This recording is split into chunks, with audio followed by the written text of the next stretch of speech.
Estamos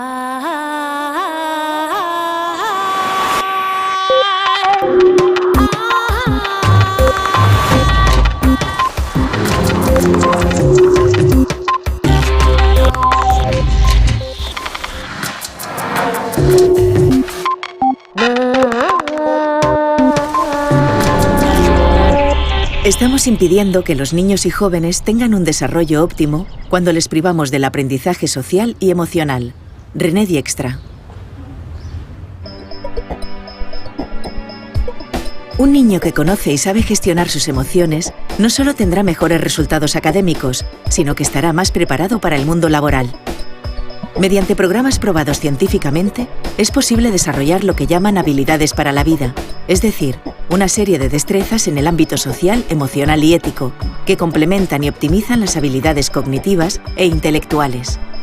Hoy en Redes, Elsa Punset charla con el psicólogo y experto en educación emocional, René Dijkstra, con quien veremos en qué situación se encuentra actualmente el aprendizaje de esta disciplina y qué ventajas concretas tiene en el desarrollo de niños y jóvenes.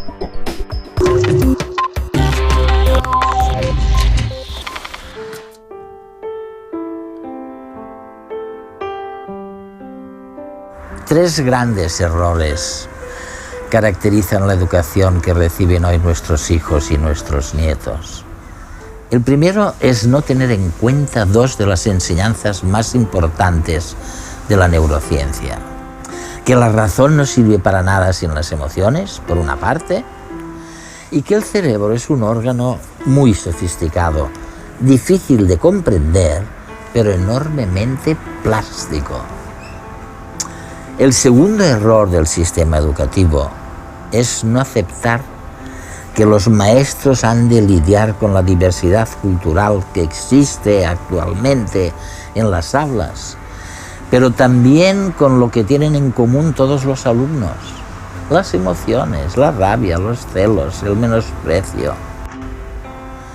¿Cuál es el tercer gran error?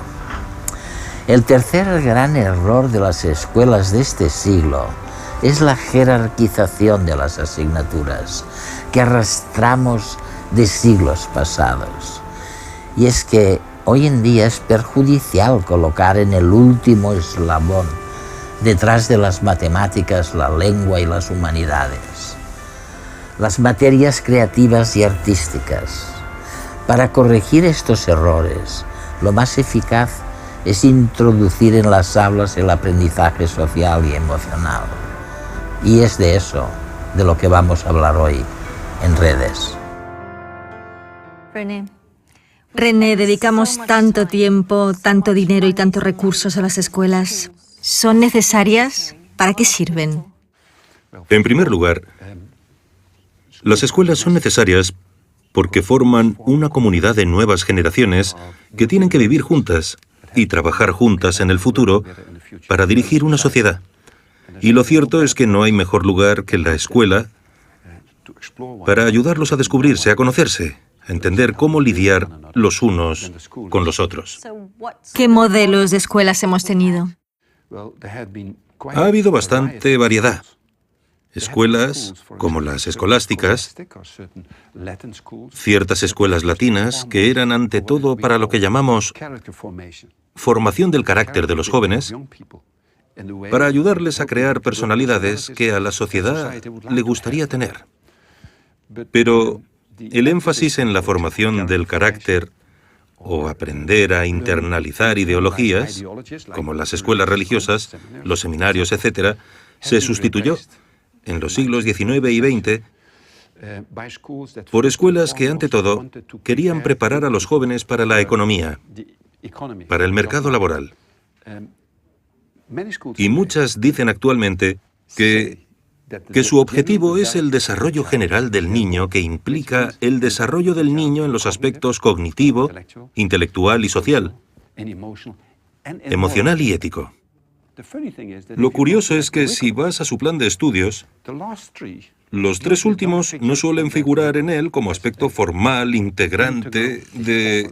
¿Te refieres a lo social, emocional y ético? Sí, no tienen clases sobre habilidades sociales, emocionales, ni morales o éticas.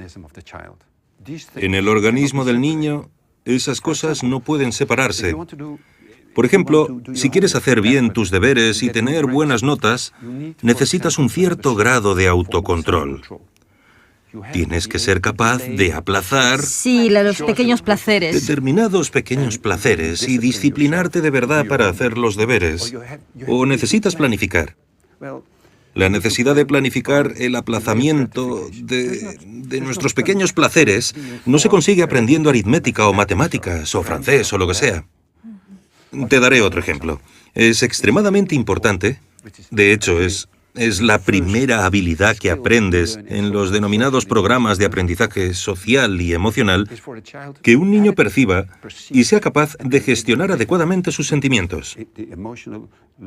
Un niño que conoce las emociones es un niño que funciona mejor porque si tiene miedo a fracasar, ya no dice, los deberes son una mierda. No, dice, me temo que no soy capaz de terminar mis deberes. Si acude a ti y te dice eso, entonces sabes qué puedes hacer por él. Y él puede aprender a lidiar con ello también. Exacto. Pero lo contrario también es cierto. Enseñar a los niños a interpretar las emociones de otras personas, sobre todo los adolescentes en la pubertad. Durante la pubertad cambia la forma en que los niños decodifican las expresiones de las emociones de otros. Por ejemplo, en la adolescencia suelen interpretar la preocupación como enfado. Así que, si su madre está preocupada por algo peligroso que hicieron, podrían decirle a su madre, «Mamá, ¿por qué estás siempre tan enfadada?» Y la madre les contesta, «No estoy enfadada, solo preocupada». Pero el niño, debido al hecho de que decodifica, entre los 12 y los 15 años, las expresiones de las emociones de distinta forma, no lo interpretó así. Y es posible que la madre piense que carece de empatía.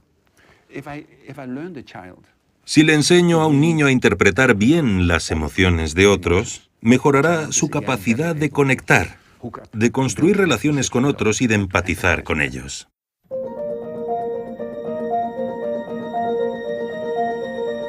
¿Qué es la inteligencia emocional?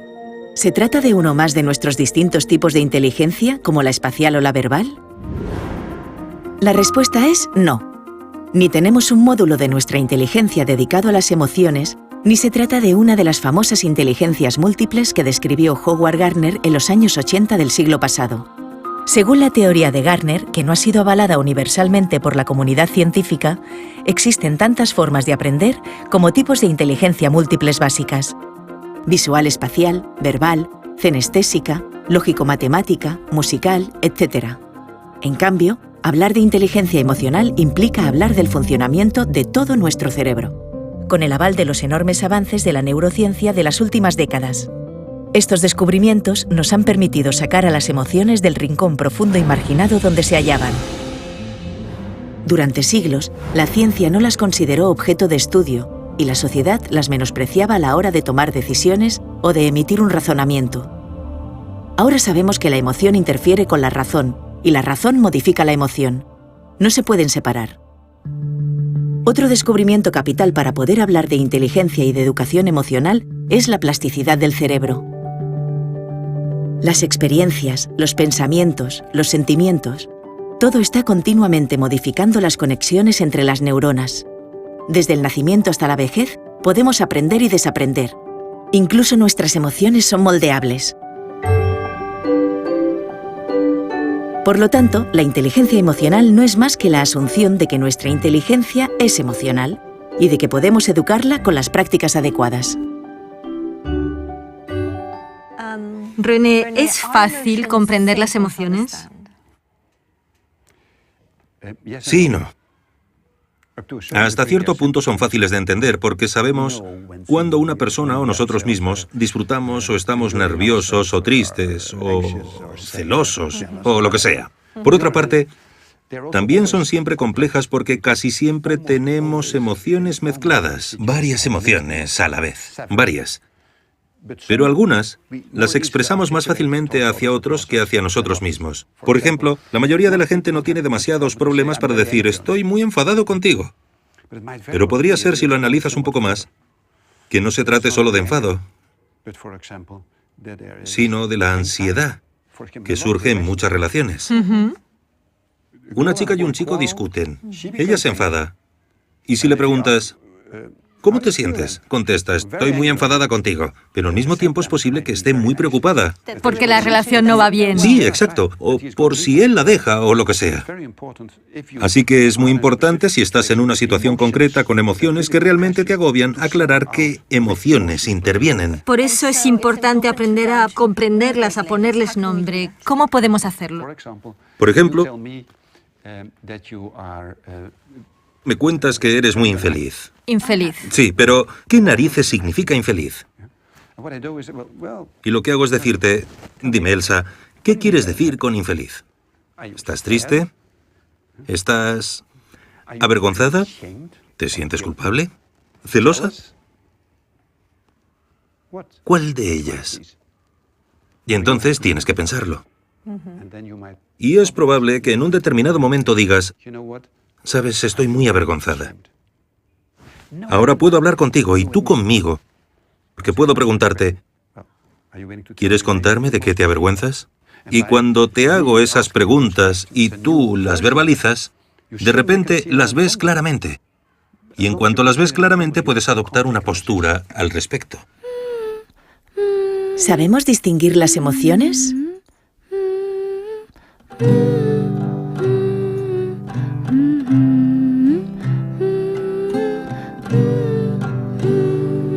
Había una vez un monstruo que no sabía lo que sentía. A veces sentía rabia y miedo, o rabia y tristeza, o calma y alegría, o calma y tristeza, o todo a la vez. Se sentía hecho un lío, hasta que aprendió a distinguir que cada hilo tenía un color, y que cada color pertenecía a una emoción diferente. Así, si podía separarlas, era capaz de ponerle un nombre a cada cosa y cada cosa en su sitio, y saber, por tanto, qué es lo que sentía en cada momento. Hasta que un día se encontró con una niña que no había visto nunca y sintió una emoción de la que todavía no había oído hablar. Pero esa es otra historia.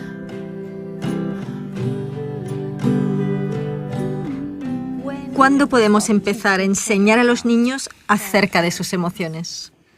Yo diría que empieces alrededor de los 2 o 3 años y sigas hasta que terminen el instituto.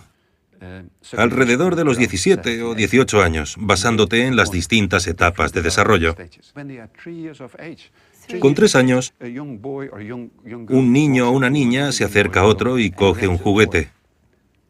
Si estás cerca, como adulto, y el juguete no es del niño que lo cogió, sino del otro, uno de los papeles que tienes como padre es parar a tu hijo y decirle, espera un minuto, míralo. ¿Qué estás haciendo? Está llorando. ¿Y por qué llora? ¿Qué tienes en la mano? Es su juguete. ¿Podría estar llorando porque cogiste su juguete sin pedírselo? Así le estás ayudando a tu hijo ya a los 3 años a desarrollarse emocionalmente. Y a ser consciente. Sí, a desarrollarse y ser consciente. Y si lo vas reforzando de acuerdo con las fases de desarrollo del niño, le ayudas enormemente. Las emociones son la esencia, el núcleo sobre el que se construyen las relaciones y se toman las decisiones. No son un lujo biológico. Al contrario. Y podemos educar las emociones, no son simplemente cosas naturales que traes contigo al nacer. No. Podemos educar las emociones de 2 formas. Aprender a percibirlas, a indicarlas adecuadamente. Expresarlas, pero también a gestionarlas. Entonces, si tantos datos confirman que las habilidades sociales y emocionales son importantísimas para los niños en todos los ámbitos, el empleo, sus relaciones con los demás, su salud mental Y física. ¿Por qué todas las escuelas no los ponen en práctica de la misma forma que enseñan matemáticas? ¿Por qué no enseñan estas habilidades? La mayoría de las escuelas no lo hacen de forma sistemática. No tienen tiempo, ni apoyo, ni financiación. Pero lo más importante es que no saben cómo hacerlo. No se les ha asesorado respecto a cómo hacerlo de la mejor forma posible. ¿Quién asesora? ¿Cómo se hace? Hay un montón de bibliografía y estudios al respecto. Una de las cosas que indican dichos estudios suele ser tan sencilla como tener clases y sé que algunos de los directores me dirían, ¿se te ha ido la olla? Sobre habilidades sociales, emocionales y éticas. Clases como las de matemáticas, lengua, etc. Cada semana les enseñas determinadas cosas. ¿Durante cuánto tiempo? Depende un poco de tus metas, pero yo diría que al menos 1 hora a la semana. ¿Cuáles son esas habilidades? Ya hablamos de eso un poco. Una es aprender a percibir y gestionar tus propias emociones. Sí. Esa es una importante. La segunda es cómo construir y mantener relaciones. La tercera es cómo tomar decisiones responsables y éticas. Y la cuarta es tal vez la más importante. Es cómo ponerse en lugar del otro, preocuparte por los demás, que se encuentran en situaciones menos favorables que tú, como el acosado de tu clase u otra gente que te rodea. René, ¿por qué es eso importante? Si algunos padres creen que lo verdaderamente importante es enseñar a sus hijos a ser competitivos y a ganar. Sí.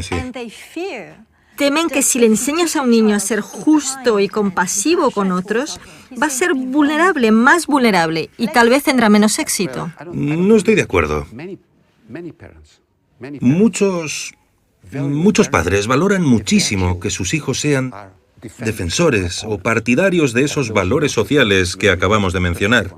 Pero de hecho tenemos una sociedad en la que se paga mucho mejor a los banqueros que a quienes ayudan a otros, que forma a las personas para... No. Mira, te pondré un ejemplo de una experiencia reciente. Hace unos 2 años visité a Derek Bock, antiguo rector de Harvard. Una noche tuvimos una cena muy agradable. A la mañana siguiente proseguimos nuestra reunión.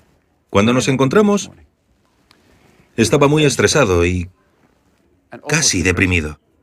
Le pregunté, Derek, ¿qué ha ocurrido? Y me dijo, lo que ocurre es que anoche estaba viendo la tele y estaban poniendo una comisión de investigación del Senado. Y estaba allí Blankfein, el consejero delegado de Goldman Sachs. Y el presidente de la comisión del Senado le preguntó, ¿sabía que su empresa vendió hipotecas basura por $800 millones a un banco holandés? ¿Era consciente de que les vendía basura? Y Blankfein dijo, señor presidente, no es ilegal. Y le dijo, esa no es mi pregunta. ¿Cree que lo que hizo es moralmente aceptable? Y le dijo, señor presidente, no era ilegal. Entonces el presidente cogió 2 correos electrónicos y dijo, uno de sus propios trabajadores le escribió a otro que usted los había felicitado por vender esas hipotecas basura.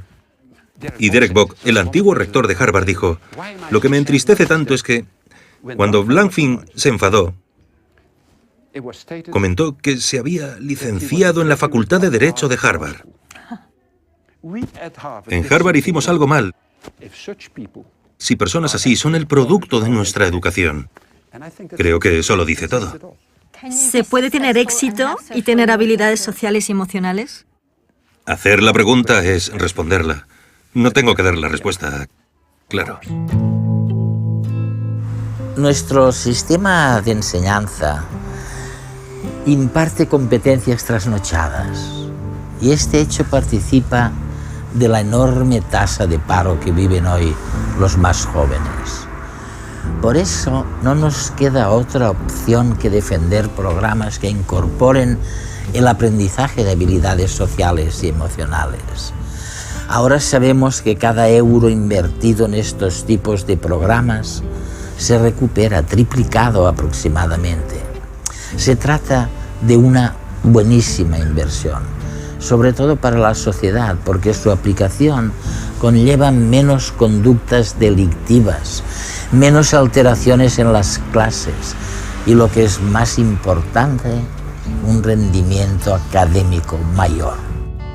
¿Podrías hacerme un perfil de un niño sin las habilidades y de uno con las habilidades sociales y emocionales?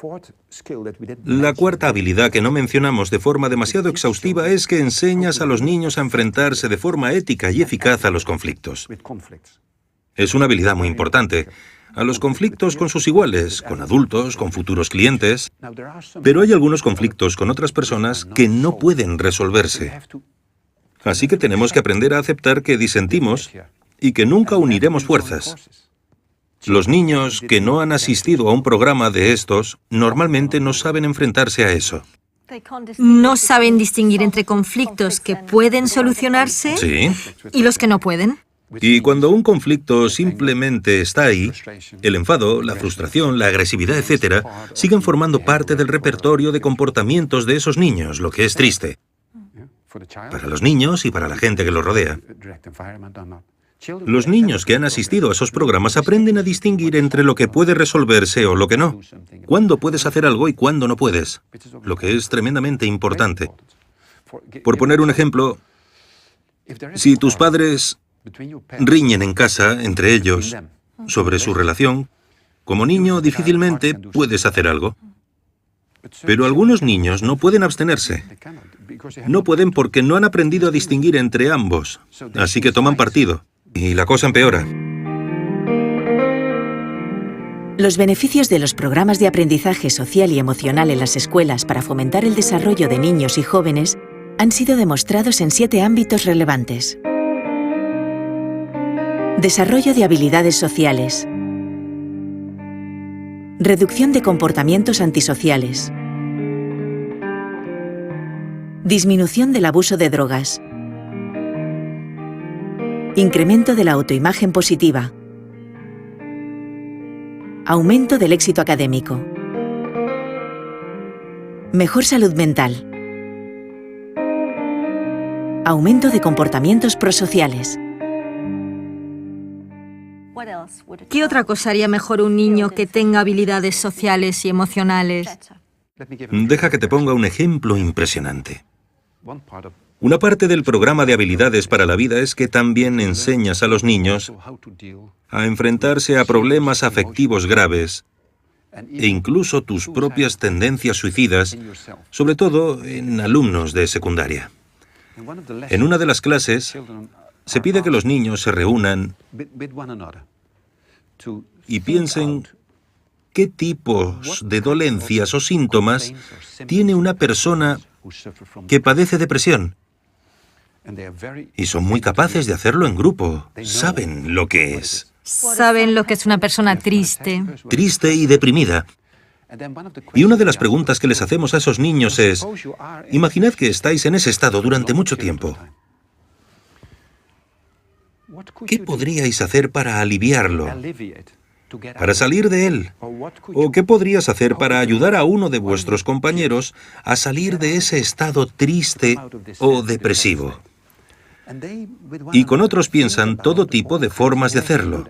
Sí.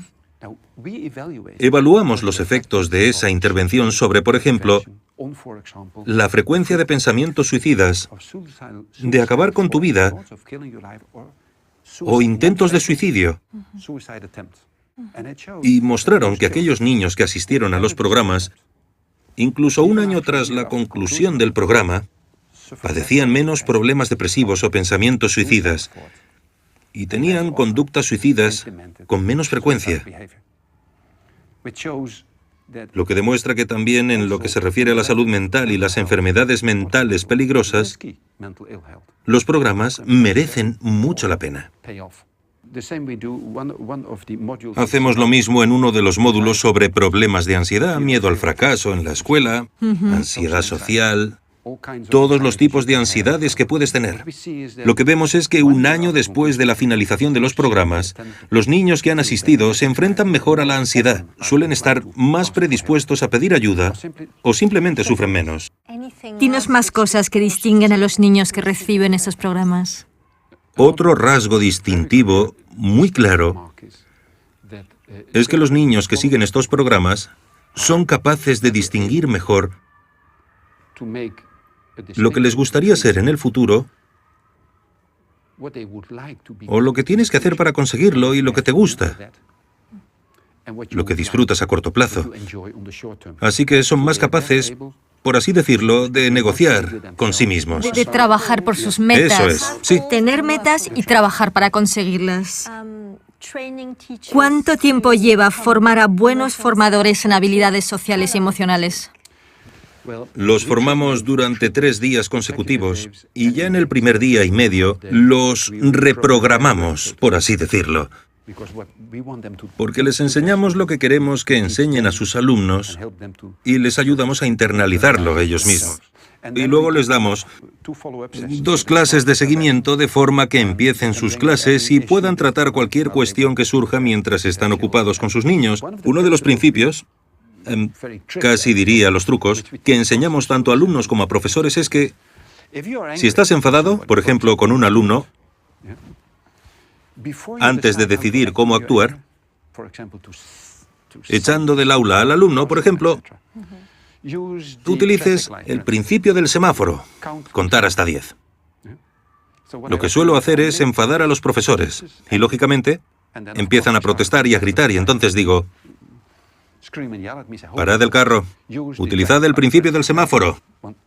Entonces pueden ser técnicas muy sencillas. Es muy sencillo. ¿Algunos alumnos se benefician más de esos programas que otros? Esa es una cuestión sumamente importante. Sabemos por nuestro programa, la evaluación de 15 años, una serie de estudios de control experimental, pero también por otros, que se benefician más aquellos alumnos más necesitados. Allí donde se encuentran los mayores problemas es también donde se consiguen los mayores avances o éxitos. Lo que implica que, cuando no se proporciona a los alumnos este tipo de programas, los privas todavía de más cosas. La educación del niño deberá estar encaminada a desarrollar la personalidad, las aptitudes y la capacidad mental y física del niño hasta el máximo de sus posibilidades. Así lo dice la Convención sobre los Derechos del Niño, que entró en vigor hace más de 2 décadas. La mayoría de las escuelas y de los sistemas educativos del mundo violan ese punto de la Convención, porque la mayoría de escuelas y sistemas educativos no contemplan las medidas necesarias para el éxito académico, social y económico del niño.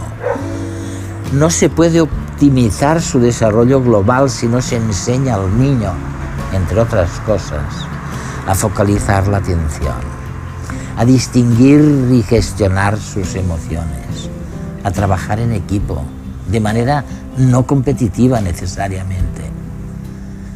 Hay una gran revolución educativa pendiente antes de cumplir la Convención sobre los Derechos del Niño de 1990. Vamos con retraso. Padres, maestros y políticos son los encargados de empezar esta revolución.